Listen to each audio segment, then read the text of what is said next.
dan kita semua ingin di Jakarta semua merasa mendapatkan kesetaraan kesempatan. Boleh saja masih hidupnya secara ekonomi sederhana, tapi fasilitas dasar dari pemerintah harus bisa menjangkau semua, termasuk yang masih hidupnya sederhana. Tentu tidak mungkin semua diselesaikan dalam waktu seminggu 2 minggu. Tetapi bahwa proses itu ditunjukkan dengan komitmen nyata, langkah konkret yang dirasakan hasilnya. Diketahui kemudian Anies malah menaikkan kontrak politik. Inilah kemudian pangkal dari kesulitan berikutnya.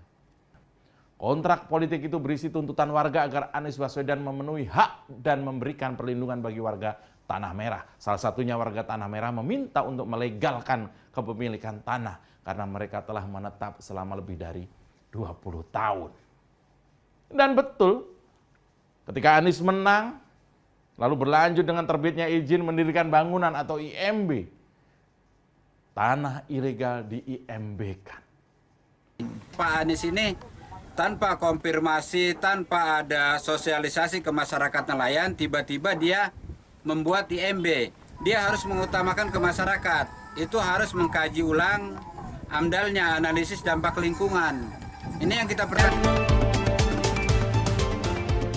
Salah seorang politisi bernama Andi Sunilingga atau yang boleh saja kalian sebut dia pendukung Anies mengupload video singkat di akun Twitternya. Video itu menjelaskan tentang alasan Anies memberikan IMB kepada warga Tanah Merah. Saat masih jadi gubernur DKI, dia pernah menjelaskan tanah yang berada di kawasan Tanah Merah adalah milik rakyat, sehingga pemberian IMB adalah terobosan untuk menyelesaikan permasalahan kepemilikan tanah. Kita harus melihat apa yang kita miliki sebagai tanah untuk seluruh rakyat. Ini yang seringkali menjadi tantangan kita, regulasi-regulasi kita terkait dengan tanah. Karena itu kenapa kemarin ada IMB kawasan, itu kan jalan terobosan di saat persoalan pertanahannya belum bisa selesai ya. Katanya berdasarkan video singkat itu, Anies menjelaskan bahwa tanah di Tanah Merah dulunya diambil oleh penjajah kolonial. Setelah mereka pergi dari Indonesia, pencatatan terkait kepemilikan tanah di Tanah Merah diduplikasi oleh pemerintah. Nah, di situ rakyat-rakyat itu tinggal. Nah, ini perlu ada solusi katanya.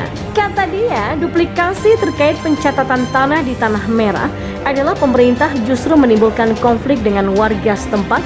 Dengan alasan itulah Anies memberikan IMB sebagai solusi yang dapat diberikan oleh Pemprov DKI Jakarta. Menurut saya sudah waktunya lagi kita rebutan dengan rakyat kita sendiri. Sudah saatnya kita melihat mereka ini sebagai pemilik republik yang juga berhak untuk bisa tinggal dengan layak di tempat ini, katanya. Banyak regulasi-regulasi kita yang harus lebih bernuansa keberpihakan kepada mereka yang kecil, kepada mereka yang lemah, kata Anies. Anies selalu suka menggunakan rakyat sebagai tamengnya. Rakyat dijadikan umpan politiknya. Setelah dibela habis-habisan, rakyat tersentuh dengan kemuliaan Anies. Lalu mereka membela habis-habisan, padahal kalau dalam perang, mereka ini hanya menjadi perisai untuk menjadi korban.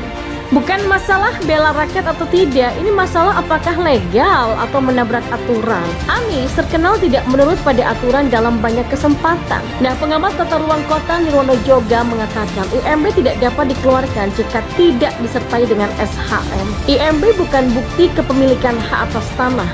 Dan IMB hanya untuk bangunan, bukan kawasan. Jadi Anies melakukan dua kekonyolan sekaligus, yaitu mengeluarkan IMB atas lahan sebenarnya milik Pertamina dan juga jenis IMB kawasan yang pertama di Indonesia. Kenapa pertama? Ya karena memang dulu tidak ada IMB kawasan dan bisa jadi memang melanggar aturan IMB.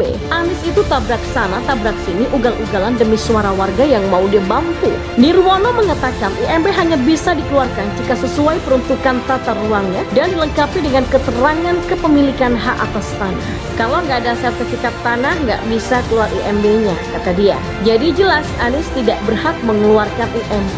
Tapi karena memang sifat keras kepala sudah akut, ditambah nafsu politik yang bikin sekujur badan jadi meriang apapun yang dia lakukan. IMB kawasan itu hanya akal-akalan Anies untuk mendulang suara. Rakyat yang kebetulan bisa dimanfaatkan didatangi Anies Baswedan. Dia muncul dengan solusi yang diinginkan warga. Win-win solution. Yang satu licik, warga pun mau-mau saja jadi tameng politik. Perlu diketahui IMB yang dikeluarkan Anies juga bersifat sementara. Kabarnya tahun 2024 akan habis masa berlakunya IMB itu. Terus selanjutnya apa? Ya sudah tentu Pemprov DKI yang sekarang takkan terbitkan IMB lagi. Artinya Anies hanya tawarkan solusi sementara. Sementara itu bukan untuk memberikan nafas lega kepada warga, tapi hanya untuk kepentingan pribadinya.